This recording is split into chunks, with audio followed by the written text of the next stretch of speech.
اعوذ باللہ من الشیطان الرجیم بسم اللہ الرحمن الرحیم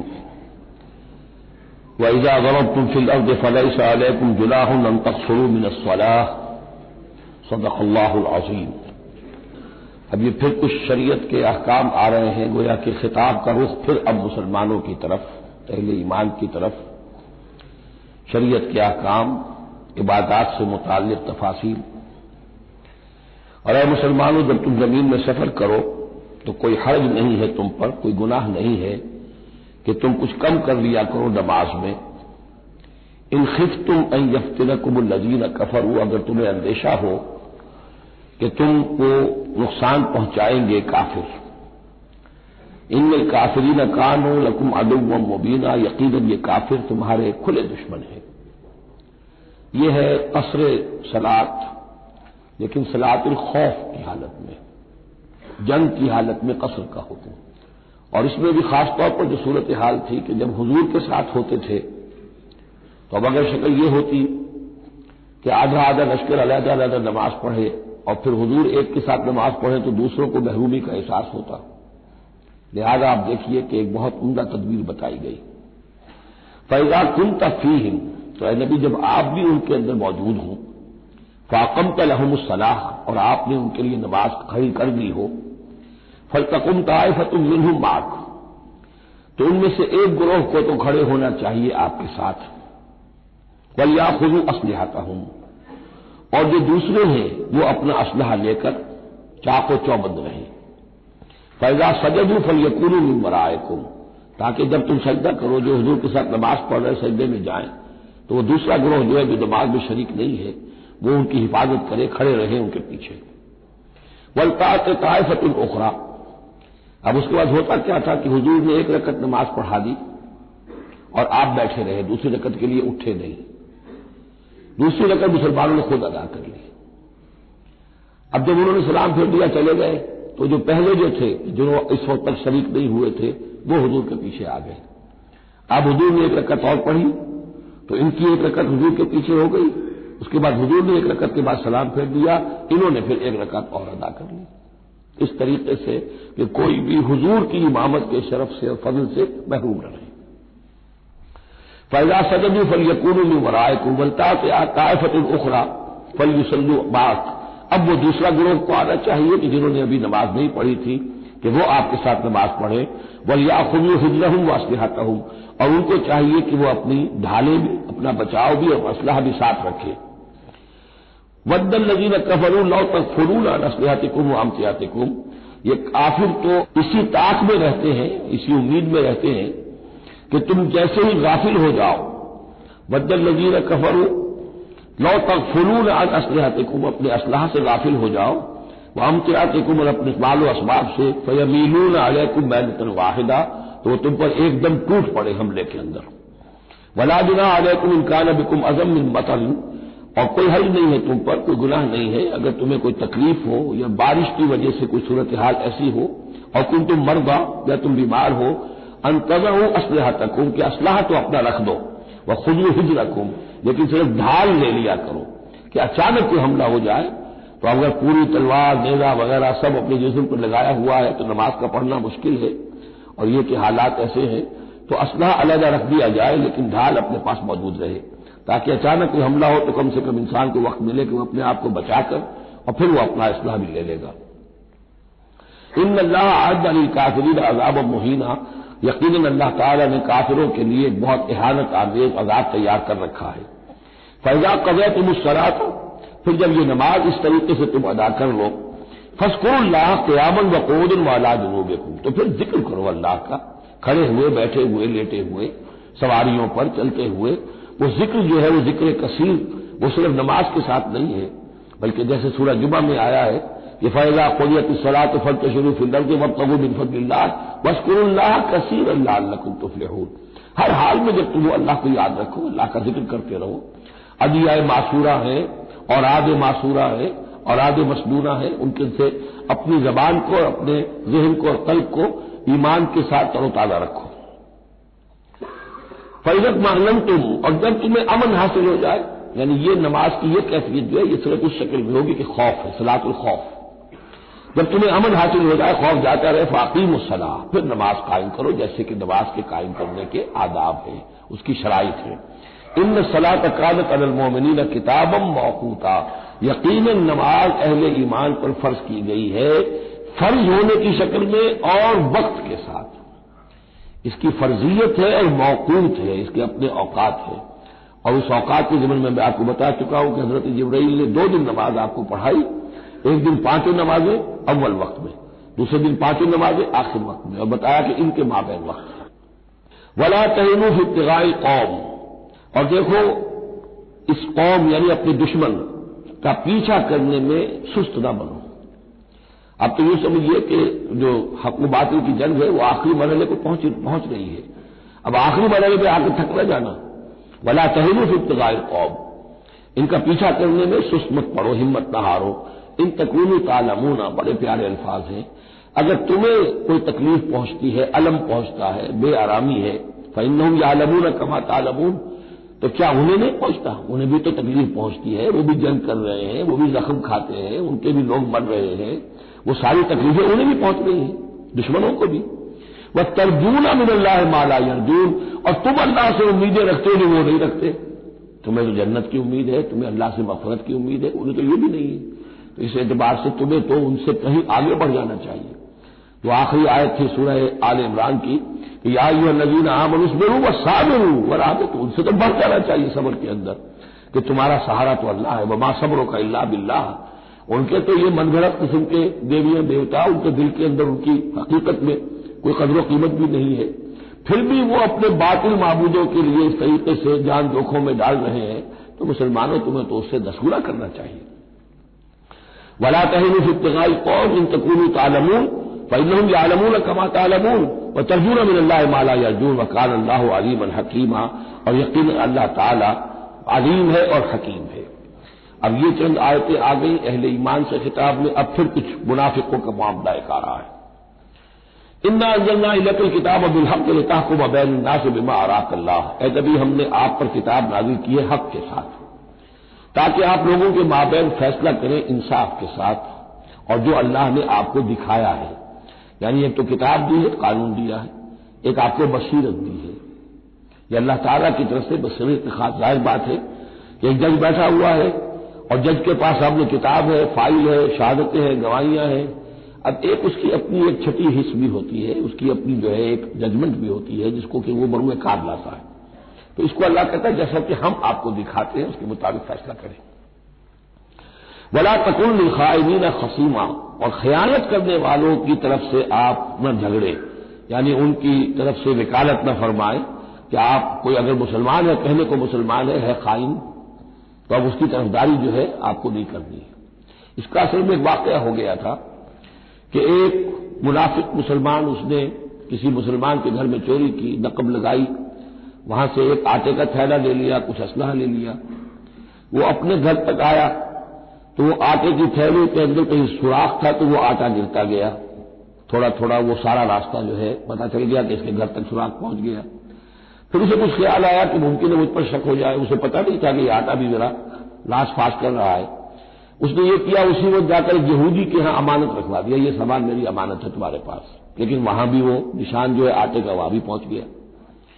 اب اگلے روز جب تلاش ہوئی اور وہ آٹا جو گرا ہوا تھا راستے میں اس کو دیکھ کر کھوج لگاتے لوگ پہلے اس کے مکان پر پہنچے، اس نے صاف انکار کر دیا، تلاشی لے لی، چیز نکلی نہیں۔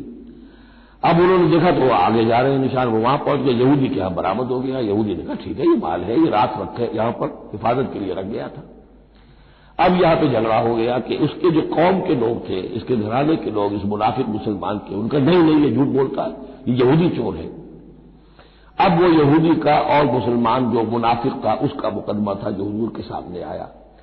اور پوری قوم، اس کا پورا گھرانہ جو ہے، وہ قبیلہ اس کا جو ہے وہ آ گیا شور مچاتے ہوئے اور قسمیں کھاتے ہوئے، ہمارا یہ آدمی تو بہت نیک ہے، اس پر خام کا یہ جھوٹا الزام لگ رہا ہے اور یہ ہے اور وہ ہے،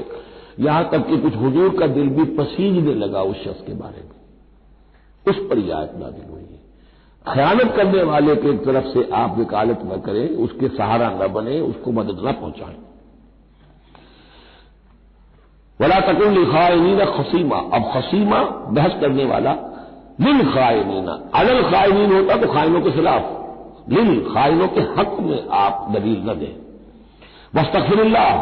اور یہ جو بھی آپ کی طبیعت میں نرمی پیدا کچھ ہو گئی تھی اس پر اللہ سے استغفار کیجیے. ان اللہ کان غفورا رحیما، یقیناً اللہ تعالیٰ بخشنے والا اور رحیم ہے. ولا تجادل الذین یختارون انفسهم، آپ مت جھگڑیے ان لوگوں کی طرف سے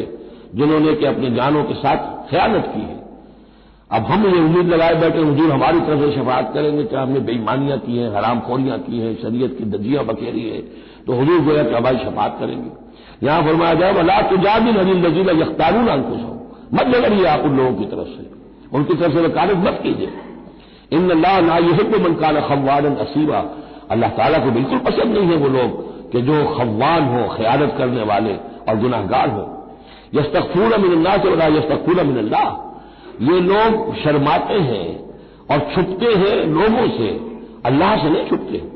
وَهُوَ مَعَهُمْ إِذْ يُبَيِّتُونَ مَا لَا يَرْضَىٰ مِنَ الْقَوْلِ، حالانکہ جب یہ راتوں کو مشورے کرتے ہیں مسلمانوں کے خلاف، حضور کے خلاف، یہ منافقین کی بات آ رہی ہے تو اللہ تعالیٰ ان کے ساتھ موجود ہوتا ہے. اگر تو ایمان ان کا ہو اللہ پر تو انہیں معلوم ہو کہ اللہ سن رہا ہے ہماری بات. یہ مسلمانوں سے ڈرتے ہیں، خفیہ رکھتے ہیں اپنی باتوں کو. ان بدبختوں کو یہ خیال نہیں ہے کہ اللہ وہ تو ہر وقت ہمارے پاس موجود ہے. وَكَانَ اللَّهُ بِمَا يَعْمَلُونَ مُحِيطًا، اور جو کچھ وہ کر رہے ہیں اللہ اس کا احاطہ کیے ہوئے ہے، یعنی اس کی پکڑ سے یہ کہیں باہر نہیں نکل سکتے. ہاں انتم ہؤلاء جادلتم عنہم فی الحیات الدنیا، اب یہاں تو اشارہ ہو رہا ہے وہ جو منافق مسلمان تھا چور، اس کے جو گھرانے والے لوگ تھے کہ اے لوگوں تم نے دنیا کی زندگی میں تو ان کی طرف سے جھگڑا کر لیا، یہاں تک کہ حضور کو بھی بتلانے کی حد تک تم پہنچ گئے. من یجادل اللہ عنہ یوم القیامہ، قیامت کے دن کون مجادلہ کرے گا اللہ سے. یہاں تم چھڑا بھی لو، حضور کو بھی فرض کیجیے. حضور نے فرمایا، یہ حدیث موجود ہے کہ میرے سامنے کوئی مقدمہ پیش ہوتا ہے تو کوئی ایک فریق زیادہ چرب زبان ہوتا ہے، اپنی بات کو پیش کرتا ہے اور میرے ہاں سے وہ غلط فیصلہ لے جاتا ہے. فرض کیجیے زمین کا کوئی ٹکڑا تھا اور میں نے غلط ڈگری اس کے حق میں دے دی، تو وہ سمجھ لے کہ چاہے میری عدالت سے ڈگری لے کر گیا ہے لیکن وہ جہنم کا ٹکڑا لے کر گیا ہے، زمین کا ٹکڑا لے کر نہیں گیا. تو یہ تو معاملات ہیں کہ جو بھی عدل ہو رہا ہے، فیصلہ ہو رہا ہے، اس میں جو بھی کیسز ہیں، جو بھی گواہیاں ہو رہی ہیں اس کے مطابق فیصلہ کر رہے ہیں. اب ہر وقت تو اللہ تعالیٰ کی طرف سے حضور صلی اللہ علیہ وسلم کے لیے ہر مرحلے پر تو نہیں تھا، جہاں اللہ محسوس کرتا تھا آپ کو متنبع فرما دیتا تھا. ہاں تم ہؤلاء، یہ تمہیں لوگ ہو جادلتم عنہم فی الحیات الدنیا، تم نے بہت جھگڑا کیا ان کی طرف سے، اپنے ساتھی اپنے رشتہ دار کی طرف سے دنیا کی زندگی میں. فمن یجادل اللہ عنہم یوم القیامہ، تو کون ہے جو اللہ سے جھگڑا کر سکے گا ان کی جانب سے قیامت کے دن. اب من یکون علیہم وکیلا، یا کون ہوگا جو اس کا کارساز بن سکے گا، ان کا وکیل بن سکے گا. ومن یعمل سوءا او یظلم نفسہ، اور جو کوئی بری حرکت کرے گا یا اپنے اوپر ظلم ڈھائے گا، ثم یستغفر اللہ،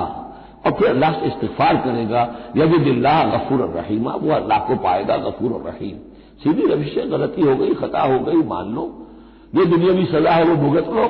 اللہ سے استغفار کرو، آخرت کی سزا سے چھٹکارا مل جائے. اب اس سے بھی آگے ہے معاملہ. وَمَن يَكْسِبْ إِثْمًا فَإِنَّمَا يَكْسِبُهُ عَلَىٰ نَفْسِهِ، جو کوئی بھی کوئی گناہ کماتا ہے وہ اپنی جان پر وبال دیتا ہے. وَكَانَ اللَّهُ عَلِيمًا حَكِيمًا، اللہ تعالیٰ علیم اور حکیم ہے. وَمَن يَكْسِبْ خَطِيئَةً أَوْ إِثْمًا ثُمَّ يَرْمِ بِهِ بَرِيئًا،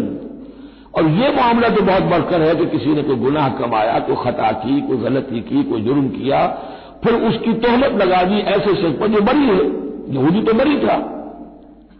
اس کو سزا دلوانے کے لیے سب تل گئے. تو ثم یرمی بہ بریئا، جو بری ہے اس سے اس کا کوئی تعلق نہیں، اس کا اس میں کوئی گناہ میں حصہ نہیں. فقد احتمل بہتانا واثما مبینا، تو اس نے تو اپنے سر پر بہت بڑا طوفان اور بہت کھلا گناہ کا بوجھ لے لیا ہے. ولولا فضل اللہ علیک، اب یہ حضور سے خطاب ہو رہا ہے کہ اس معاملے میں اگر اللہ تعالیٰ نے بر وقت آپ کو مطلع نہ کر دیا ہوتا، ولولا فضل اللہ علیک ورحمتہ لہمت طائفۃ منہم ان یضلوک، تو ان میں سے ایک گروہ ان منافقین میں سے وہ تو اس کے اوپر تل گیا تھا کہ آپ کو گمراہ کر دے، یعنی آپ سے غلط فیصلہ کروا لے، عدالت محمدی سے ظلم ہو جائے، اور وہ جو اصل میں مجرم نہیں تھا، بے گناہ جو یہودی، اس کو پکڑ لیا جائے. ولولا فضل اللہ علیک ورحمتہ لہمت طائفۃ منہم ان یضلوک وما یضلون الا انفسهم، حقیقت میں وہ نہیں گمراہ کر رہے مگر اپنے آپ کو. وما یضرونک من شیء، اور اے نبی وہ آپ کو نقصان نہیں پہنچا سکیں گے، یعنی ہم ایسے مواقع پر بر وقت آپ کو مطلع کرتے ہیں. وانزل اللہ علیک الکتاب والحکمہ، اور اللہ نے آپ پر کتاب نازل کی ہے اور حکمت نازل کی ہے، وعلمک ما لم تکن تعلم، اور وہ ساری باتیں آپ کو سکھائی ہیں جو آپ نہیں جانتے تھے، وکان فضل اللہ علیک عظیما، اور یقیناً اللہ کا فضل آپ پر بہت بڑا ہے۔ لا خیر فی کثیر من نجواہم، اب یہ جو منافقین تھے یہ اپنے نجوا کرتے تھے، علیحدہ بیٹھ کے گفتگو کرنا، سرگوشیاں کرنا، اور طرح طرح کے نجوا ہوتے تھے، بیٹھے باتیں بھی کر رہے ہیں، مسکرا بھی رہے ہیں کسی کو دیکھ کر، تاکہ اس کے دل میں خلجان پیدا ہو جائے یہ میرے بارے میں کوئی باتیں کر رہے ہیں، اشارے بھی کر رہے ہیں، تو 100 طرح سے ہتھ کنڈے، یہ ہماری مجلسوں میں بھی ہوتا ہے، یہ سارے معاملات بھی کہ تو انسانی معاشرے کے اندر جیسے ہوتے تھے آج بھی ہوتے ہیں۔ لا خیر فی کثیر من نجواہم، یہ جو نجوا کرتے ہیں، سرگوشیاں کرتے ہیں، ان میں سے اکثر میں کوئی خیر نہیں ہے، الا من امر بصدقۃ، ہاں ایک بات ہو سکتی ہے، خاموشی سے کسی کو علیحدگی میں لے جا کر کسی صدقے کی اس کو تلقین کی جائے کہ بھائی دیکھو تمہیں اللہ نے غریب کیا ہے، یہ محتاج ہے میں جانتا ہوں، تو علیحدگی بجائے اس کے کہ پبلک میں اس سے بات کرو، اسے علیحدہ جا کے سمجھاؤ، یہ اچھی بات ہے، او معروف یا کسی اور نیکی کا حکم دے، او اصلاح بین الناس، یا لوگوں کے معاملات کو درست کرنے کے لیے، دو بھائی جھگڑ پڑے ہیں تو کرنا پڑتا ہے یہ کہ ایک سے جا کر بات سنیے، پھر اس کی بات جو ہے اس کو اچھی شکل میں پیش کیجیے دوسرے بھائی کے پاس کہ آپ کو مغالطہ ہوا، انہوں نے یہ بات یوں نہیں کہی تھی، یوں کہی تھی، اس طریقے سے جو بھی کوئی ہو رہا ہو علیحدہ علیحدہ خفیہ گفتگو، تو اس میں کوئی حرج نہیں ہے، وہ من یفعل ذلک ابتغاء مرضات اللہ ہے، جو شخص اس طرح کا نجوا کرے گا، اس طرح کی سرگوشی کرے گا اللہ تعالیٰ کی رضا جوئی کے لیے، فسوف نؤتیہ اجرا عظیما، ان کو تو ہم دیں گے بہت بڑا اجر۔ ومن یشاقق الرسول، اور جو رسول کی مخالفت پر تلا ہوا ہے، یہ نجوا کر رہا ہے مخالفت میں، سازشیں، سرگوشیاں، بھڑکا رہا لوگوں کو، دیکھو جی یہ کر دیا، یہ کر دیا، اپنے لوگوں کے لیے یہ کر دیا۔ غزوہ حنین میں ہوا، غزوہ حنین میں چونکہ بہت سے مسلمان وہ تھے مکے کے جو اسی وقت ایمان لائے تھے فتح مکہ کے بعد، بہت شریک تھے وہ اس جنگ کے اندر حنین میں، مال غنیمت میں حضور نے ان کی دلجوئی کے لیے جسے تعلیف قلب کہتے ہیں زیادہ مال دے دیا، اس پر لوگوں نے شور مچا دیا۔ دیکھو جی جب کڑے وقت تھے، مشکل وقت تھے تو ہم، اب جب یہ اچھا وقت آیا ہے تو اپنے رشتے دار یاد آ گئے، مکے والے ظاہر بات ہے رشتے دار تو تھے، بات تو غلط نہیں ہے، قبیلہ تھا قریش کا۔ یہ 100 طرح کی باتیں جو آج ہوتی ہیں وہی ہوتی تھی ہمیشہ، یہ انسان کی فطرت جو ہے اس میں کوئی تغیر و تبدل نہیں ہوا ہے۔ ومن یشاقق الرسول من بعد ما تبین له الهدى، اور جو رسول کی مخالفت پر تل گیا اس کے بعد کہ اس پر ہدایت واضح ہو چکی، وَيَتَّبِعْ غَيْرَ سَبِيلِ الْمُؤْمِنِينَ، اور وہ اہل ایمان کے راستے کے سوا کوئی راستہ اختیار کرے، نُوَلِّهِ مَا تَوَلَّى، ہم بھی اسی کی طرف اس کا رخ کر دیتے ہیں جو رخ اس نے اختیار کر لیا ہو، وَنُصْلِهِ جہنم، اور ہم اسے پہنچائیں گے جہنم میں، وَسَاءَتْ مَصِيرًا، اور وہ بہت بری جگہ ہے جانے کی اور لوٹنے کی۔ یہ آج بڑی اہم ہے اس اعتبار سے کہ امام شافعی رحمۃ اللہ علیہ یہ کہتے ہیں کہ میں نے اجماع کا جو معاملہ ہے قرآن مجید سے تلاش کرنے کی کوشش کی اور مجھے نہیں ملا، یعنی اللہ کے اطاعت یہ تو ٹھیک ہے جو قرآن میں آیا ہے وہ قانون کا ایک سورس ہے،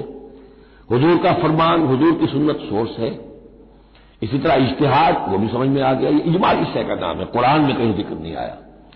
تو کہتے ہیں کہ میں نے 300 مرتبہ پورا قرآن پڑھا شروع سے آخر تک صرف اس ایک مسئلے کو سامنے رکھ کر کہ مجھے اجماع کے لیے کوئی دلیل قرآن سے ملے، تب اس آیت پر آ کر 301ویں مرتبہ پھر نگاہ جمی، وَيَتَّبِعْ غَيْرَ سَبِيلِ الْمُؤْمِنِينَ، یعنی گویا کہ اہل ایمان کا جو راستہ ہے جس پر اجماع ہو گیا اہل ایمان کا، یہ خود اپنی جگہ ایک بہت بڑی سند ہے، اس لیے کہ حضور نے فرمایا میری امت ضلالت پر کبھی جمع نہیں ہوگی، تو جن چیز پر اجماع ہو جائے وہ گویا کہ وہ خود اپنی جگہ پر اس کو ایک حیثیت حاصل ہو جاتی ہے، اوتھینٹسٹی۔ ان اللہ لا یغفر ان یشرک بہ، دوبارہ پھر وہ آیت آ گئی، اللہ تعالیٰ ہرگز نہیں بخشے گا اس سے کہ اس کے ساتھ شرک کیا جائے، ویغفر ما دون ذلک، اور بخش دے گا اس کے سوا جو کچھ ہے اس سے کم تر ہے، لمن یشاء، جس کو چاہے گا، یہ بھی کوئی فری لائسنس نہیں۔ ومن یشرک باللہ فقد ضل ضلالا بعیدا، اور جو شرک کرتا ہے اللہ کے ساتھ تو وہ تو پھر گمراہ ہو گیا اور گمراہی میں بھی بہت دور نکل گیا۔ ان یدعون من دونہ الا اناثا، اب یہاں گویا کہ پہلی مرتبہ آپ دیکھ رہے ہیں کہ وہ مشرکین مکہ کی بات بھی ہو رہی ہے،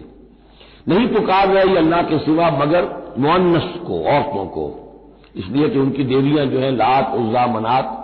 لات الہ کی مؤنث ہے، لات، لا اور لات، اور عزا العزیز کا مؤنث ہے، العزیز العزا منات، یہ سب جو ہے فیمنن نیمز ہے۔ ان یدعون من دونہ الا اناثا، نہیں پکار رہے وہ مگر یہ فیمیل ڈیٹیز کو، وَإِن يَدْعُونَ إِلَّا شَيْطَانًا مَرِيدًا، اور نہیں پکار رہے یہ مگر در حقیقت شیطان کو پکار رہے ہیں۔ لات کا کوئی وجود نہیں، منات کا کوئی وجود نہیں، ہاں شیطان ضرور ہے جو ان کی پکار سن رہا ہے۔ لعنہ اللہ، اللہ نے اس پر لعنت فرما دی ہے۔ وقال، اور اس نے بھی یہ کہا ہے، لَأَتَّخِذَنَّ مِنْ عِبَادِكَ نَصِيبًا مَفْرُوضًا، اے اللہ میں تیرے بندوں میں سے ایک تو مقرر حصہ تو لے کر ہی چھوڑوں گا، مجھ کو تو اپنے ساتھ جہنم میں پہنچاؤں گا۔ ہم تو ڈوبے ہیں صنم، ان کو بھی لے ڈوبیں گے، ان کو بھی ہم نے چھوڑنا نہیں ہے۔ لعنہ اللہ وقال لأتخذن من عبادك نصيبا مفروضا ولأضلنهم، میں تو لازماً ان کو بہکاؤں گا، ولأمنينهم، ان کے دلوں میں بڑی امیدوں کے چراغ روشن کروں گا، بڑے برائٹ کیریئرز ہیں اس میں، بڑی بڑی تمنائیں ہیں، آرزویں ہیں، لگے رہو اسی کام کے اندر۔ پھر امانیہ ہیں، اللہ بخشی دے گا، اللہ ہم تو اللہ کے رسول کے امتی ہیں، ہمیں خوف کس بات کا ہے، ہم تو اللہ کے بیٹے ہیں، اس کے بڑے چہیتے ہیں، ہمیں کس کا خوف ہے۔ اور پھر یہ کہ امیدیں بڑی بڑی طول عمل جس کو کہتے ہیں، دنیا کے لمبے لمبے منصوبے۔ وَلَأُضِلَّنَّهُمْ وَلَأُمَنِّيَنَّهُمْ وَلَآمُرَنَّهُمْ، اور میں انہیں حکم دوں گا فَلَيُبَتِّكُنَّ آذَانَ الْأَنْعَامِ، پھر میرے حکم سے یہ چوپایوں کے کان چیر دیں گے۔ تو میں بتا چکا ہوں سورہ انعام میں یہ باتیں ساری آئیں گی،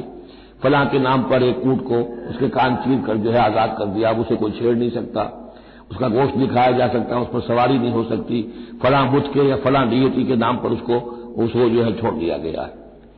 فلا آمرنہم، اور میں پھر انہیں حکم دوں گا، فلا یغیرن خلق اللہ، وہ اللہ کے خلق میں تبدیلی کریں گے۔ اب جو کچھ آپ دیکھ رہے ہیں کہ مردوں میں عورتوں کے سے انداز، عورتوں میں مردوں کے سے انداز اختیار کرنا، یہ سارا جو کچھ ہو رہا ہے اور اب جو ہو رہا ہے وہ تو یہ سمجھیے جینیٹکس جو ہے، اور اس میں اللہ کی تخلیق میں اب انسان اس جگہ پہنچ گیا ہے کہ وہ اپنا اختیار استعمال کر رہا ہے۔ اللہ کی تخلیق، اس کی اسپیشیز بنائی ہوئی، اس کی جینز، اب انسان جو ہے اس کے ذریعے سے وہ سارا معاملہ جو آج پہنچا ہوا ہے بڑے ایک عجیب حد تک پہنچ گیا ہے کہ اللہ کی بنائی ہوئی چیزوں کے اندر تغیر و تبدل کیا جائے۔ وَمَن يَتَّخِذِ الشَّيْطَانَ وَلِيًّا مِن دُونِ اللَّهِ فَقَدْ خَسِرَ خُسْرَانًا مُبِينًا، اور جس شخص نے بھی اللہ کو چھوڑ کر شیطان کو اپنا ولی بنا لیا، فَقَدْ خَسِرَ خُسْرَانًا مُبِينًا، تو وہ تو بہت کھلے خسارے میں اور تباہی میں مبتلا ہو گیا۔ یعدہم ویمنیہم، وہ ان سے وعدے بھی کرتا ہے، انہیں امیدیں بھی دلاتا ہے، شیطان جس کو ہم کہتے ہیں سبز باغ دکھاتا ہے۔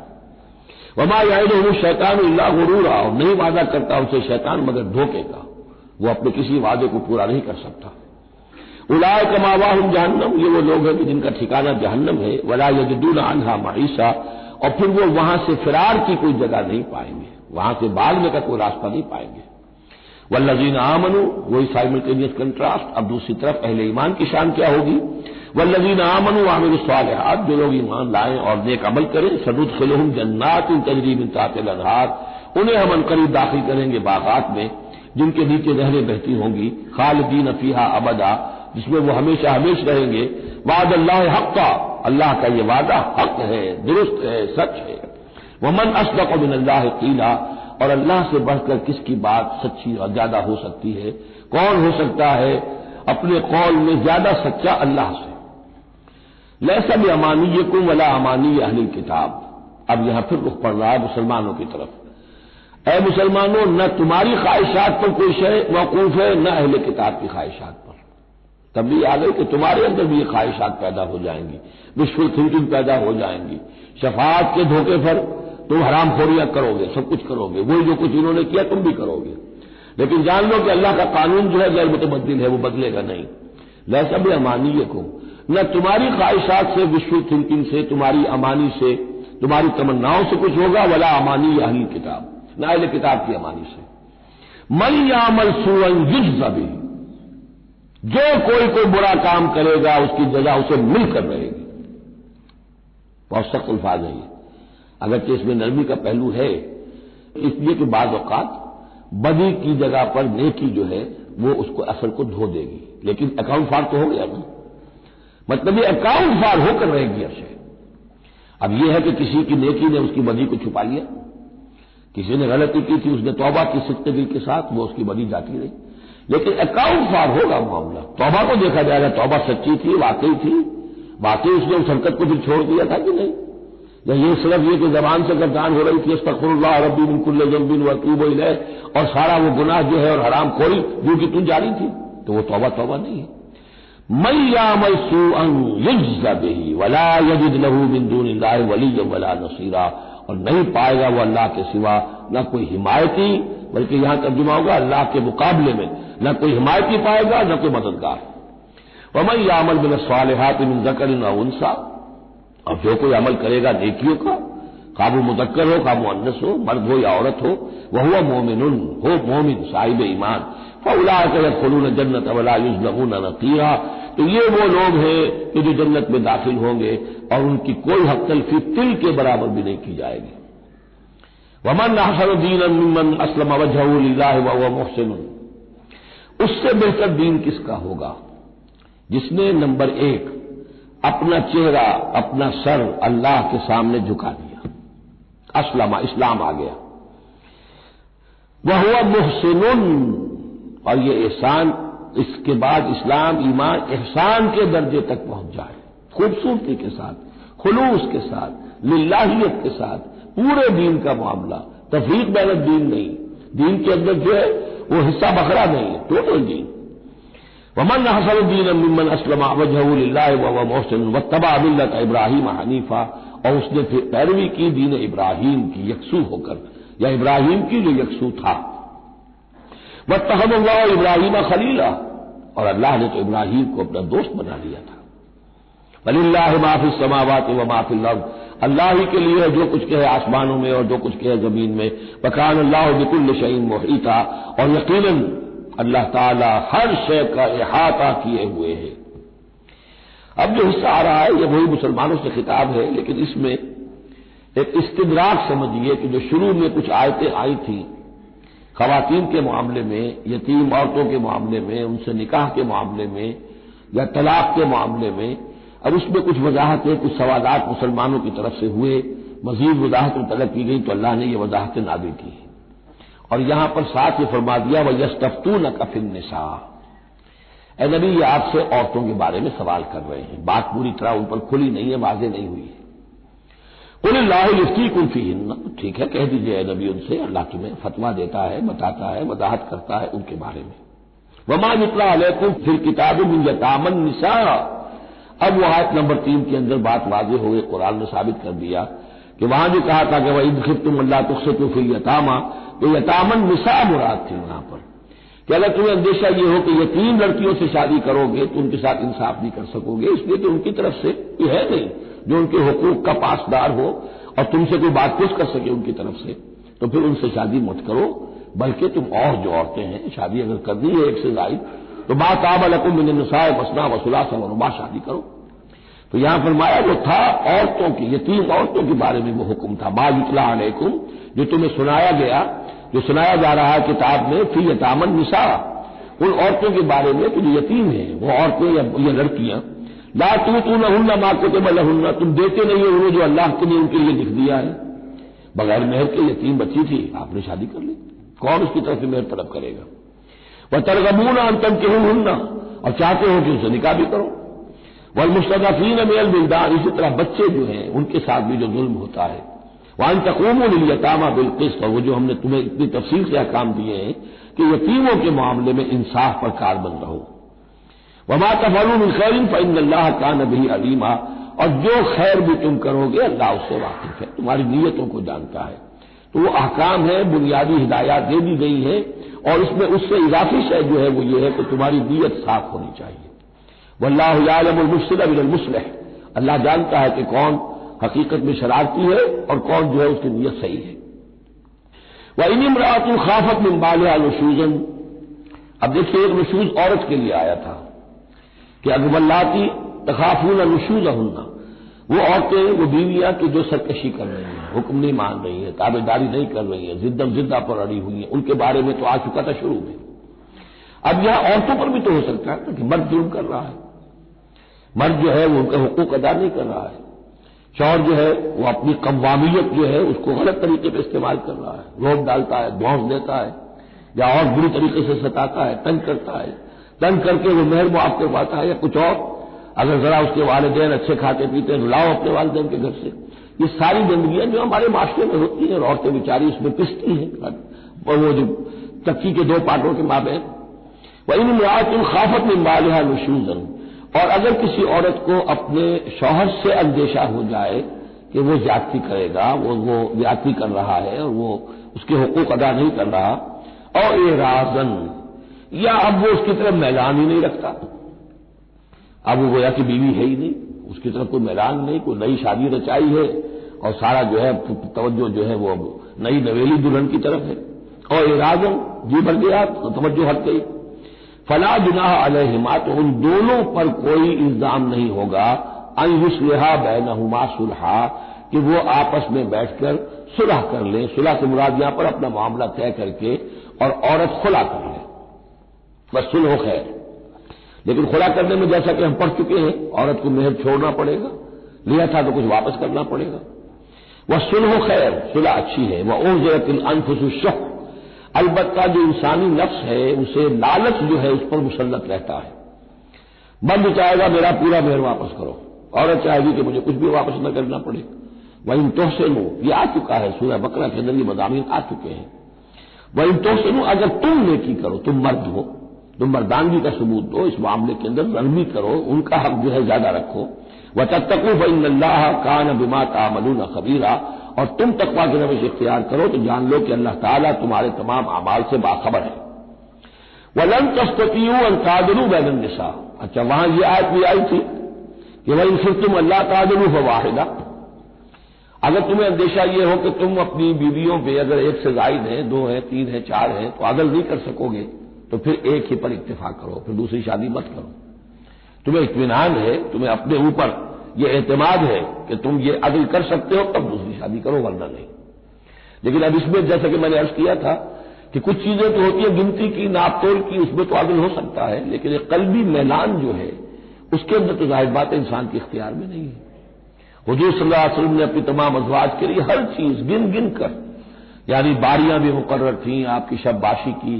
دن میں بھی اب آپ ایک چکر لگاتے تھے عصر اور مغرب کے درمیان، تو تھوڑی تھوڑی دیر ہر اپنی زوجہ محترمہ کے پاس ٹھہرتے تھے، کہیں تھوڑی دیر بھی زیادہ ہو جاتی تھی کھڑبڑی بچ جاتی تھی، آج وہاں کیوں ٹھہر گئے، آج زینب کے پاس زیادہ وقت کیوں لگ گیا، آج فلاں کیا ہو گیا، وہاں شہد دیا گیا تھا وہ شہد پی رہے تھے تو اس وجہ سے دیر لگ گئی، تو حضور سے جب کہا گیا اشارے کے رائے سے آپ نے قسم کھا لی اچھا میں آئندہ کبھی شہد نہیں پیوں گا، اللہ تعالیٰ نے ٹوک دیا حضور یہ کیوں آپ قسم کھا رہے ہیں، لما تحرم ما احل اللہ لک تبتغی مرضات ازواجک۔ تو یہ چیزیں جو ہوتی ہیں انسانی معاشرے میں، بہرحال بہت بہتر معاملہ تھا، بہت بہتر تھا حضور کے ازواج مطہرات کا آپس میں، لیکن یہ کہ بالکل ظاہر بات ہے کہ کچھ نہ کچھ تو شوق ناپا جو ہوتا ہے اس کے کوئی نہ کوئی اثرات تو ہوتے ہیں، یہ عورت کی فطرت ہے، اس کے اندر اختیار بھی نہیں ہے۔ تو یہ چیزیں جو ہے فرمایا کہ اگر تم ولن تستطیعوا ان تعدلوا بین النساء، تمہارے لیے ممکن ہی نہیں ہے کہ تم عورتوں کے مابین انصاف کر سکو، مراد کیا ہے قلبی میلان، یہ حدیث کے اندر واضح ہو گیا، اور حضور فرمایا کرتے تھے کہ اللہ جو بھی چیزیں ہیں میں نے اس میں پورا عدل کیا ہے، باقی جہاں تک میرے دل کا میلان کا تعلق ہے مجھے امید ہے تو مجھ سے مواخذہ نہیں کرے گا، یہ ہے ظاہر بات ہے۔ لیکن اگر تم چاہو بھی تو تم عدل نہیں کر سکتے،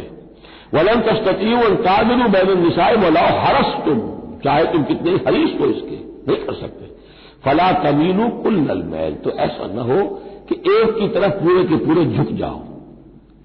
میلان میل کل المیل، ایک ہی کی طرف پورا میلان ہو جائے، فتذروها كالمعلقہ، کہ دوسری بیوی معلق ہو کر رہ جائے، اب نہ وہ شوہر والی ہے اور نہ آزاد ہے، اس سے کوئی تعلق ہی نہیں۔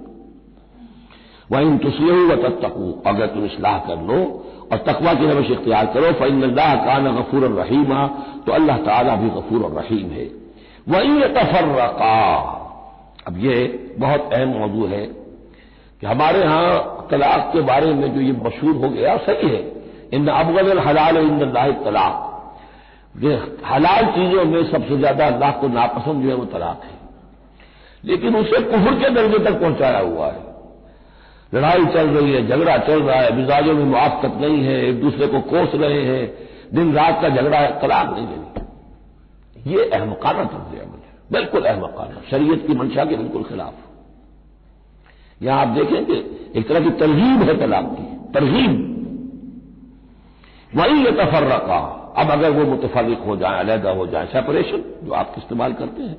سیپریٹ ہو جائیں، یغنِ اللہ کلا من سعتہ، اللہ دونوں کو اپنی کشادگی کشائش سے غنی کر دے گا. ہو سکتا ہے اس عورت کو بھی کوئی بہتر رشتہ مل جائے کہ جو اس سے اس کی سب مزاجی موافقت رکھنے والا ہو، اور اس شوہر کو بھی اللہ تعالیٰ کوئی بہتر بیوی دے دے کہ جس کے اور اس کے درمیان جو ہے مزاج کے اندر موافقت پیدا ہو جائے.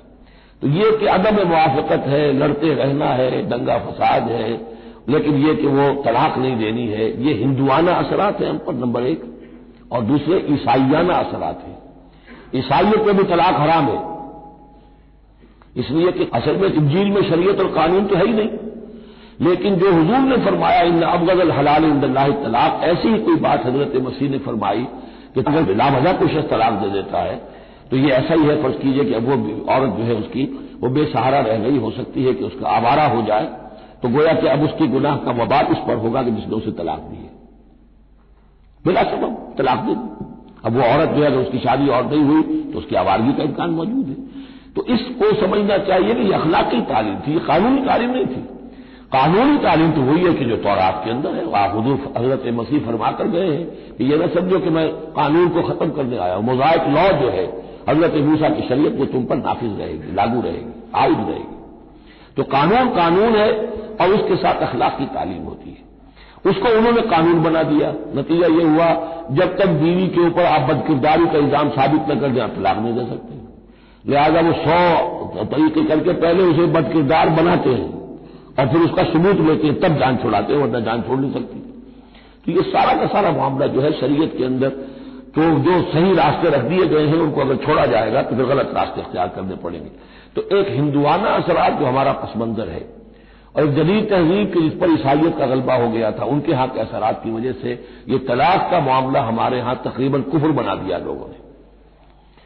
وَإِن يَتَفَرَّقَا يُغْنِ اللَّهُ كُلًّا مِّن سَعَتِهِ، اگر وہ علیحدہ ہو جائیں، نہیں مزاجوں کی موافقت ہو رہی، اللہ غنی کر دے گا ہر ایک کو، دونوں کو اپنی وسعت میں سے. وَكَانَ اللَّهُ وَاسِعًا حَكِيمًا، اللہ بڑی وسعت رکھنے والا ہے، بڑی سمائی رکھنے والا ہے، اس کے خزانے بڑے وسیع ہیں، حکیم ہے، حکمت والا ہے، اس کا ہر حکم جو ہے وہ حکمت پر مبنی ہے. وَلِلَّهِ مَا فِي السَّمَاوَاتِ وَمَا فِي الْأَرْضِ، اللہ ہی کا ہے جو کچھ ہے آسمانوں میں اور جو کچھ ہے زمین میں. وَلَقَدْ وَصَّيْنَا الَّذِينَ أُوتُوا الْكِتَابَ مِن قَبْلِكُمْ وَإِيَّاكُمْ أَنِ اتَّقُوا اللَّهَ، اور دیکھو مسلمانوں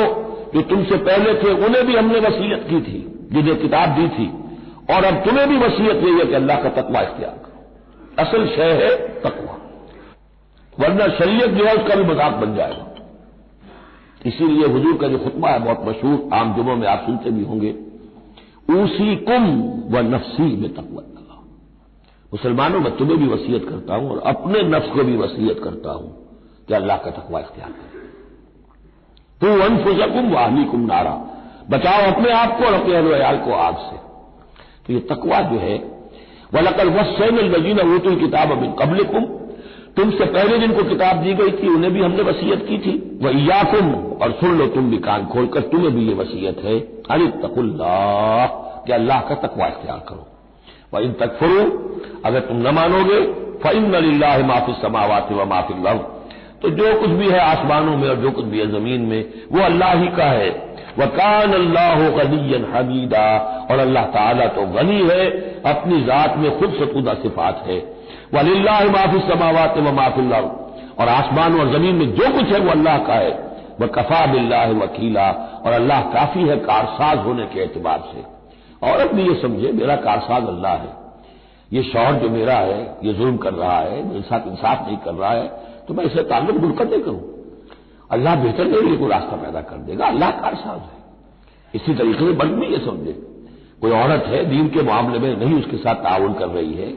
وہ دین کا کام کرنا چاہتا ہے، تو آخر یہ نہیں ہے کہ سمجھا جائے کہ ہر صورت عورت سے تو نباہ کرنا ہے چاہے اللہ کس سے بغاوت ہو جائے، یہ تو کوئی بات نہیں ہوئی. ہر چیز کو رکھنا ہے اپنے مقام پر.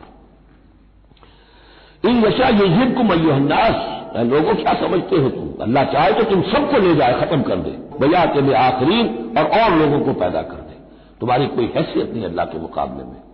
نفس واحد کی طرح ہو. جب چاہے اللہ تعالیٰ تم سب کو نسل منتیا کر دے. وکان اللہ علی ذلک قدیرا، اور یقیناً اللہ تعالیٰ اس چیز پر قادر ہے. من کان یرید ثواب الدنیا فعند اللہ ثواب الدنیا والآخرہ،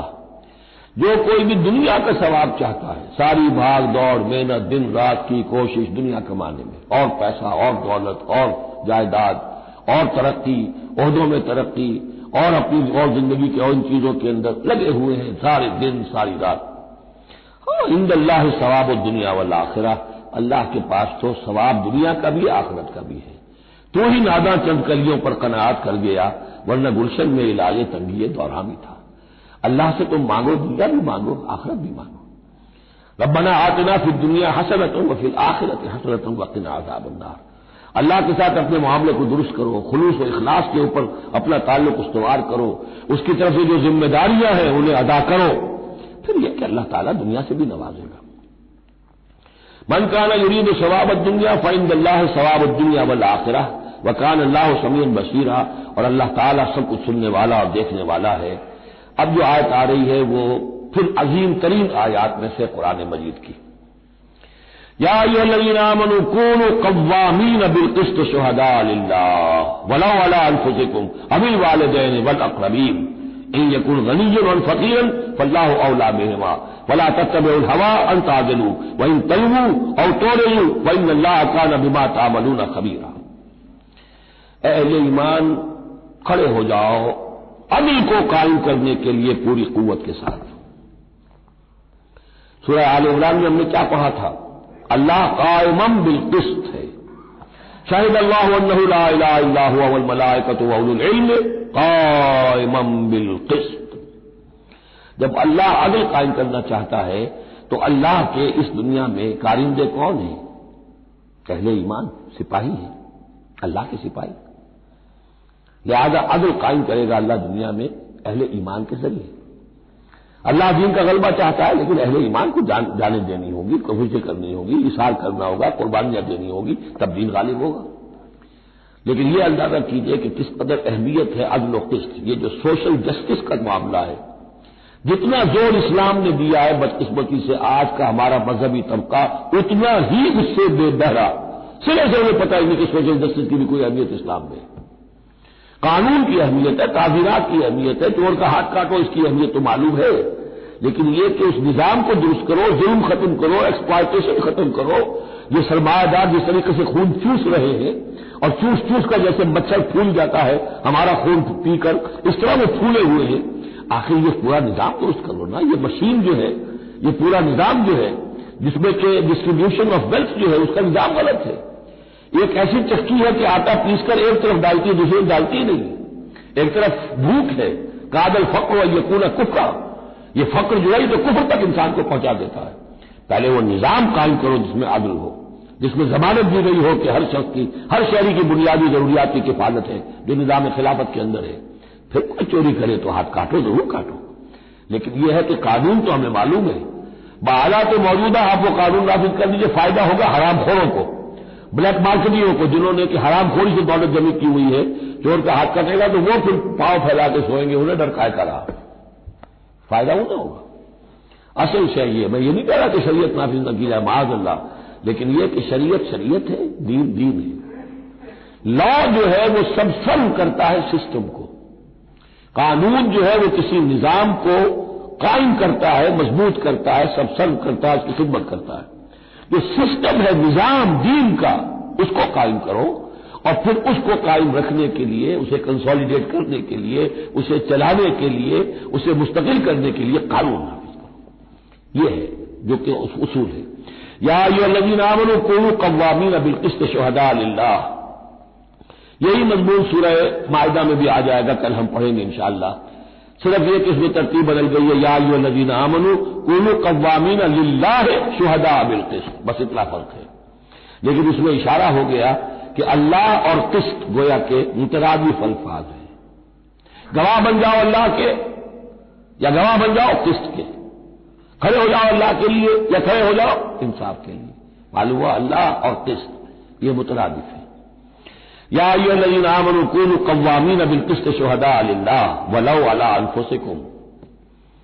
خواہ یہ انصاف کی بات تمہارے اپنے خلاف جا رہی ہو،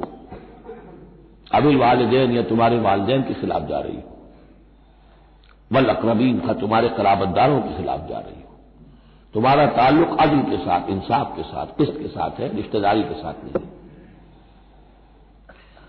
ان یکن غنیا اور فقیرا، ایک چور دروازہ یہ ہوتا ہے تو خیر حق تو اس کا نہیں بنتا ہے، لیکن یہ غریب ہے، چلو میں اس کے حق میں فیصلہ کر دوں۔ ان یکن غنیا اور فقیرا فاللہ اولی بہما، چاہے وہ شخص غنی ہے یا فقیر ہے، دونوں کا پشت پناہ اللہ ہے، دونوں کا کفیل اللہ ہے،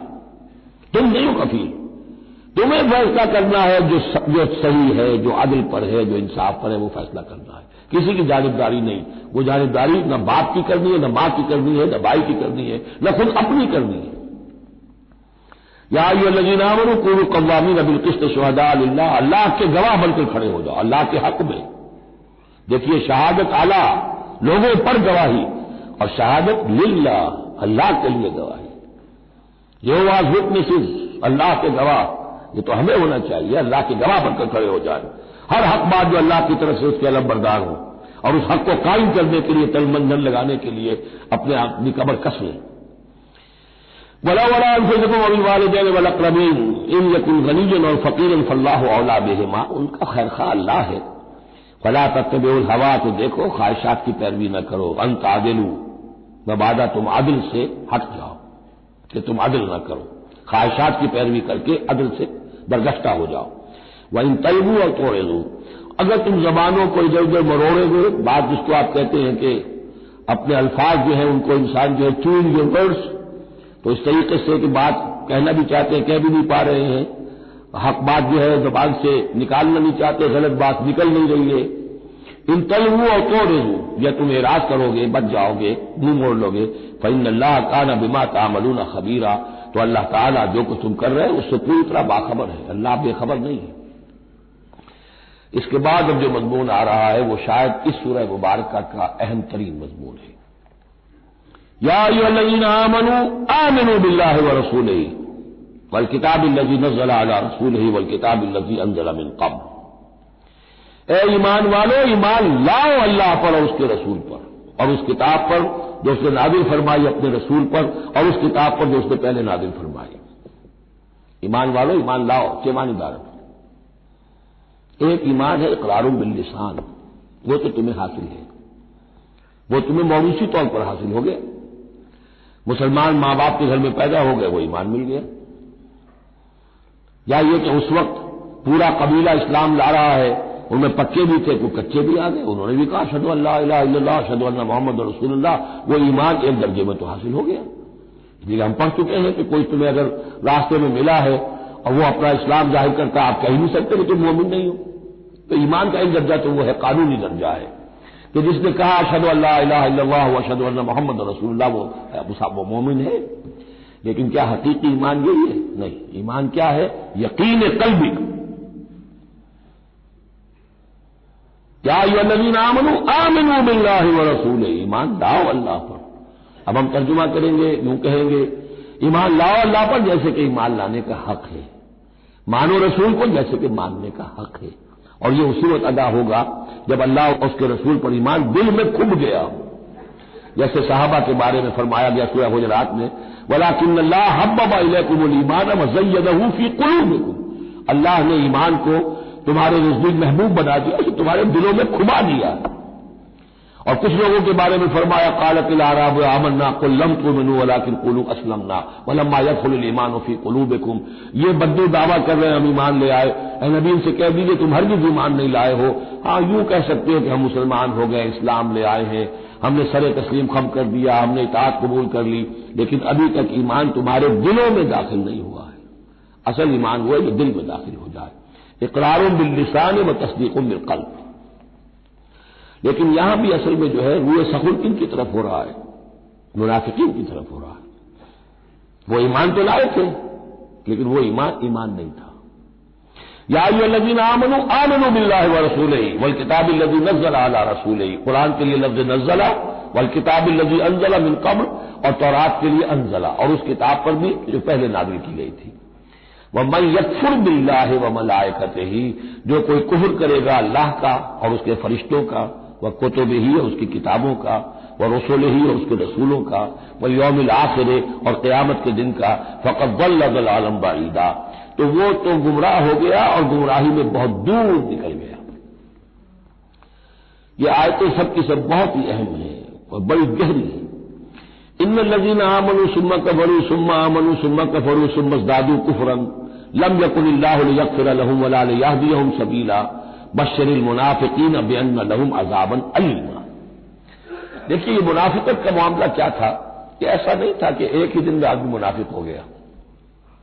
ایک تو تھے وہ جو شعوری منافق تھے، جو فیصلہ کر کے، جو ہم سورہ آل عمران میں پڑھ آئے ہیں، صبح ایمان کا اعلان کریں گے، شام کو ہم پھر کافر ہو جائیں گے، مرتد ہو جائیں گے، تو معلوم ہوا ایمان انہیں نصیب ہوا ہی نہیں، اور انہیں بھی معلوم تھا کہ ہم مومن نہیں ہیں، ہم ایمان لائے نہیں ہیں، تو دھوکہ دے رہے ہیں۔ یہ شعوری منافق ہوا۔ غیر شعوری منافق کون سے ہوتے تھے کہ جو آئے تو تھے، کوئی دل میں دھوکہ دینے کی نیت نہیں تھی، انہیں اندازہ نہیں تھا کہ یہ، وہ سمجھتے تھے پھولوں کی سیج ہے، نکلا وہ کانٹوں بھرا بستر۔ اب انہیں قدم قدم پہ رکاوٹ ہے، وہ ارادہ، وہ پختگی نہیں ہے، ایمان کی وہ گہرائی نہیں ہے کہ ہر کے بعد آباد جو ہو سو ہو۔ ان کا کیا ہوتا ہے، کچھ دو قدم چلے، کچھ پیچھے ہٹ گئے، کچھ چھٹک گئے، کچھ چلے، کچھ ہمت کی، کچھ رک گئے۔ نتیجہ یہ ہوتا ہے کہ اب لوگ ان کے ڈانٹ ڈپٹ کرتے، تم کیا کرتے ہو؟ تو اب انہوں نے کیا کیا، جھوٹے بہانے بنانے شروع کیے، اور پھر آخری درجہ جھوٹی قسمیں کھانے شروع۔ خدا کی قسم یہ مجبوری تھی، اس لیے میں رک گیا تھا، تم سمجھتے ہو کہ میں جہاد میں نہیں جانا چاہتا تھا، تم ایسا گمان تو نہ کرو، مجھے یہ مجبوری ہو گئی تھی، میری بیوی مر رہی تھی، میں کیسے جا سکتا تھا، وغیرہ وغیرہ، جھوٹی قسمیں۔ تو یہ جو ہے معاملہ ایمان اور کفر کا، یہ یوں چلتا رہتا ہے۔ اگرچہ اوپر جو ہے وہ پردہ تو ایمان کا ہے، کافر تو وہ ہوا ہی نہیں، اسلام لے آیا تھا، مومن ہے، اور وہ ارتداد کا اس نے اعلان نہیں کیا، لیکن ابھی ایمان کی طرف آیا، پھر کفر کی طرف گیا، پھر ایمان کی طرف آیا، پھر کفر کی طرف گیا۔ یہ مذبذبین بین ذالک، آسیلیشن جو ہے یہ ہوتی رہتی ہے۔ اور اس کی بہترین مثال کیا ہے، کبھی اگر کسی کو آپ نے دریا میں، کسی تالاب میں ڈوبتے دیکھا ہو، نیچے گیا پھر آیا ذرا اوپر، پھر گیا پھر آیا، پھر گیا تو گیا، بالکل وہ نقشہ ہے جو یہاں ہے۔ ان الذین آمنوا ثم کفروا، یہاں کفر سے مراد نفاق ہے، کفر قانونی نہیں، کفر حقیقی، کفر معنوی، کفر باطنی، اندر ہی اندر ہو رہا ہے سب کچھ جو ہو رہا ہے۔ انہوں نے انکار اور اعلان کیا ہی نہیں ہے، اسلام سے انکار نہیں کیا، کفر کا اعلان نہیں کیا، یہ اندر ہو رہا ہے اس کی شخصیت کے باطن میں۔ ان الذین آمنوا ثم کفروا ثم آمنوا ثم کفروا، ایمان لائے پھر کفر کیا، پھر ایمان لائے پھر کفر کیا، ثم ازدادوا کفرا، پھر کفر میں بڑھتے چلے گئے۔ لم یکن اللہ لیغفر لهم، اللہ تعالیٰ ایسے لوگوں کو مغفرت کرنے والا نہیں ہے، ایسے لوگوں کی مغفرت کرنے والا نہیں، ولا لیہدیہم سبیلا، اور نہ ایسے لوگوں کو راستہ دکھائے گا۔ اگلی آیت میں کھول دیا کہ یہ کن کا تذکرہ ہے، بشر المنافقین بان لهم عذابا الیما، اے نبی ان منافقوں کو بشارت دے دیجئے کہ ان کے لیے دردناک عذاب۔ یہاں تو آنا ہے تو یکسو ہو کے آؤ، ریزرویشن رکھ کر مت آؤ۔ وَلَنَبْلُوَنَّكُمْ بِشَيْءٍ مِّنَ الْخَوْفِ وَالْجُوعِ وَنَقْصٍ مِّنَ الْأَمْوَالِ وَالْأَنفُسِ وَالثَّمَرَاتِ، کان کھول کر آؤ۔ لَتُبْلَوُنَّ فِي أَمْوَالِكُمْ وَأَنفُسِكُمْ وَلَتُسْمَعُنَّ مِنَ الَّذِينَ أُوتُوا الْكِتَابَ مِن قَبْلِكُمْ وَالَّذِينَ أَشْرَكُوا أَجْرًا كَثِيرًا، تمہیں سننی پڑیں گی، ساری تلخ باتیں سننی پڑیں گی، کڑوے بھوت کرنے پڑیں گے، قدم قدم پر آزمائشیں آئیں گی۔ در رہے منزل لیلا کے خطر ہاش بسے، شرط اول قدم ہی میں اس کے مجموع باشی۔ بشر المنافقین، تنزیہ انداز ہے، ان منافقوں کو بشارت دے دیجیے محمد صلی اللہ علیہ وسلم کہ ان کے لیے بہت دردناک عذاب۔ الذین یتخذون الکافرین اولیاء من دون المؤمنین، ان کی ایک شان یہ بھی تھی کہ وہ جو کفار تھے ان کو دوست بناتے تھے، وہ چاہتے تھے نا don't keep all your eggs in one basket, بالکل یکسو مسلمانوں کے ساتھ ہو جاؤ، کیا پتا ہے کل پڑھنا جو ہے بدل جائے، تو کفار کے ساتھ بھی keep some good office with them also, کچھ نہ کچھ ان کے ساتھ رہے معاملہ، کہہ سکے وقت کے اوپر، تو دوستیاں رکھتے تھے۔ الذین یتخذون الکافرین اولیاء من دون المؤمنین، اہل ایمان کو چھوڑ کر ان کو دوست بناتے ہیں اور ان کو اپنا پشپنا بناتے ہیں۔ ایبتغون عندهم العزہ، کیا وہ ان کے اس قرب میں اور ان کی محفلوں میں جا جا کر عزت چاہتے ہیں، عزت کی تلاشی ہے۔ امریکہ جانا، کلنٹن صاحب سے ملنا بہت بڑا اعزاز ہے، اتنے بڑا اعزاز مل گیا تو یہ عزت ہی ہے جو انسان ڈھونڈنے کے لیے، اور اس کے لیے کروڑوں روپیہ خرچ ہوتا ہے، اس کے لیے جو بھی برابنگ ہوتی ہے، اس کے لیے وہ چند منٹ کی ملاقات کے لیے وہ بھی، اور کچھ اس سے حاصل ہو نہ ہو، باقی جو پالیسیاں ان کی چلتی رہتی ہیں وہ تو جو بھی ان کا CIA کر رہا ہے یا کوئی اور پینٹاگون کر رہا ہے، وہ تو بیٹھا ہوا ہے فگر ہے جس کے سوا کچھ بھی نہیں۔ الذین یتخذون الکافرین اولیاء من دون المؤمنین یبتغون عندهم العزۃ للہ جمیعا، عزت کل کی کل اللہ کے اختیار میں ہے، کہاں عزت ڈھونڈ رہے ہو؟ وقد نزل علیکم فی الکتاب، اور یہ بات تم پر نازل کی جا چکی ہے کتاب میں، یہ سورہ انعام کی آیت نمبر 68 ہے،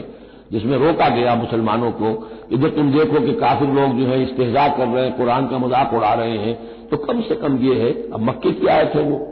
اس میں مسلمانوں میں اتنا زور تو نہیں تھا کہ ان کو چپ کر سکتے زبردستی، لیکن یہ کم سے کم یہ کرو کہ وہاں بیٹھو مت، وہاں سے چلے جاؤ، احتجاجاً جو ہے وہاں سے رخصت ہو جاؤ، پھر وہاں بیٹھو نہیں، اگر بیٹھے رہو گے تو ہو سکتا ہے تمہاری غیرت کے اندر کچھ کمی آتی چلی جائے، تمہاری جو حس جو ہے وہ پھر کند پڑ جائے۔ تو اسی کا حوالہ دیا جا رہا ہے، وقد نزل علیکم، اللہ اتار چکا ہے تم پر فی الکتاب، اسی کتاب میں قرآن میں، ان اذا سمعتم آیات اللہ یکفر بہا، جب تم سنو کہ اللہ کی آیات کا کفر کیا جا رہا ہے، وہ یستہزأ بہا، اور ان کا مذاق اڑایا جا رہا ہے، فلا تقعدوا معهم، تو ان کے ساتھ مت بیٹھو، حتی یخوضوا فی حدیث غیرہ، یہاں تک کہ پھر وہ کسی اور بات میں لگ جائے، پھر دوبارہ آ جاؤ، کوئی حرج نہیں، کوئی اور بات ہے، اس لیے دوبارہ ان کو کوئی نے تبلیغ کرنی ہے، ان سے گفتگو کرنی ہے، تعلق منقطع نہیں کرنا، لیکن جب وہ یہ حرکت کر رہے ہیں تب ان کے قریب مت بیٹھو۔ انکم اذا مثلہم، اگر تم بھی بیٹھے رہو گے اس وقت اسی حالت میں ان کے ساتھ، تو پھر تم بھی ان جیسے ہو جاؤ گے۔ ان اللہ جامع المنافقین والکافرین فی جہنم جمیعا، یقیناً اللہ تعالیٰ جمع کر کے رہے گا منافقوں کو بھی اور کافروں کو بھی جہنم میں سب کو۔ الذین یتربصون بکم، وہ جو تمہارے لیے ایک انتظار کی حالت میں ہیں، دیکھنا چاہتے ہیں، دیکھیے اونٹ کس کروٹ بیٹھتا ہے، تیل دیکھو، تیل کی دھار دیکھو، آخری فتح مسلمانوں کو ہوتی ہے یا کفار کو ہوتی ہے، دونوں کے ساتھ کچھ نہ کچھ تعلقات رکھو تاکہ وقت جو بھی ہو، جو بھی صورتحال سچویشن جو بھی ہو جائے، ہم اس کے اندر اپنے بچاؤ کی کوئی شکل کر لیں۔ تو الذین یتربصون بکم، وہ تمہاری بات میں ہے، منتظر ہیں، سوچ رہے ہیں۔ فَإِن كَانَ لَكُمْ فَتْحٌ مِّنَ اللَّهِ، تو اگر تمہیں فتح مل جاتی ہے اللہ تعالیٰ کے فضل و کرم سے، قَالُوا أَلَمْ نَكُن مَّعَكُمْ، وہ آ جائیں گے، ہم بھی تو آپ کے ساتھ تھے، مسلمان تھے، ہمارا بھی حصہ نکالیے مال غنیمت میں سے۔ وَإِن كَانَ لِلْكَافِرِينَ نَصِيبٌ، اور اگر کوئی حصہ پہنچ جائے کافروں کو، کوئی فتح ہونے وقتی طور پر حاصل ہو جائے، ان کا پلڑا بھاری ہو جائے، قالوا، تو وہ کہے کہ اپنے ان کافروں ساتھیوں سے، أَلَمْ نَسْتَحْوِذْ عَلَيْكُمْ، کیا ہم نے آپ کا گھیراؤ نہیں کر لیا، کیا ہم نے آپ کو بچایا ہوا تھا کہ یہ مسلمان جو ہے، ہم تو اوٹ بنے ہوئے تھے اصل میں، آپ سمجھتے ہیں مسلمانوں کے ساتھ ہو کر ہم جنگ کرنے آئے تھے، نہیں، ہم اس لیے آئے تھے کہ مسلمانوں کے حملوں سے آپ کو بچائیں۔ أَلَمْ نَسْتَحْوِذْ عَلَيْكُمْ وَنَمْنَعْكُمْ مِنَ الْمُؤْمِنِينَ، انہوں نے بچایا ہے آپ کو مسلمانوں سے۔ فَاللَّهُ يَحْكُمُ بَيْنَكُمْ يَوْمَ الْقِيَامَةِ، تو اللہ ہی فیصلہ کرے گا تمہارے مابین قیامت کے دن۔ وَلَن يَجْعَلَ اللَّهُ لِلْكَافِرِينَ عَلَى الْمُؤْمِنِينَ سَبِيلًا، اور اللہ تعالیٰ کافروں کو اہل ایمان کے مقابلے میں راہیاب نہیں کرے گا۔ ان المنافقین یخادعون اللہ وهو خادعهم، یہ منافق اللہ کو دھوکہ دینے کی کوشش کر رہے ہیں اور اللہ انہیں دھوکہ دے رہا ہے۔ وَإِذَا قَامُوا إِلَى الصَّلَاةِ قَامُوا كُسَالَىٰ، جب نماز کے لیے بھی کھڑے ہوتے ہیں تو کثر بندی کے ساتھ کھڑے ہوتے ہیں، طبیعت میں بشاشت نہیں ہوتی۔ یراؤون الناس، لوگوں کو دکھاوے کے لیے، وَلَا يَذْكُرُونَ اللَّهَ إِلَّا قَلِيلًا، اور نہیں ذکر کرتے حقیقت میں اللہ کا مگر بہت کم۔ بارک اللہ لی ولکم فی القرآن العظیم ونفعنی وإیاکم بالآیات والذکر الحکیم۔